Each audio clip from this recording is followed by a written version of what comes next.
কয়েকদিনের টানা বৃষ্টিতে ভয়াবহ বন্যা দেখা দিয়েছে ভারতের ত্রিপুরা রাজ্যে। এতে এখন পর্যন্ত 7 জন নিহত হওয়ার খবর পাওয়া গেছে। নিখোঁজ রয়েছেন আরও 2 জন। বন্যার কারণে ডুম্বুর জল বিদ্যুৎ প্রকল্পের বাঁধ খুলে দিয়েছে কর্তৃপক্ষ। এর ফলে হুহু করে পানি ঢুকছে বাংলাদেশে। ভারতীয় সংবাদ মাধ্যমগুলোর খবরে জানা যায়, ত্রিপুরায় 4টি নদীর পানি বিপদসীমার ওপর দিয়ে প্রবাহিত হচ্ছে।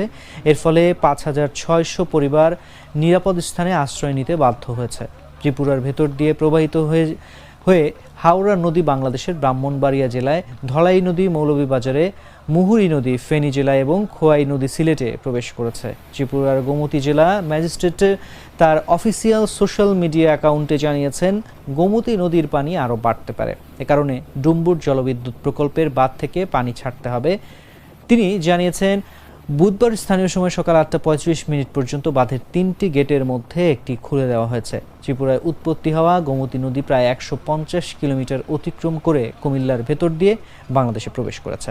ফলে ডুম্বুর বাঁধের গেট খুলে দেওয়ায় হুহু করে পানি ঢুকছে কুমিল্লা অঞ্চলে।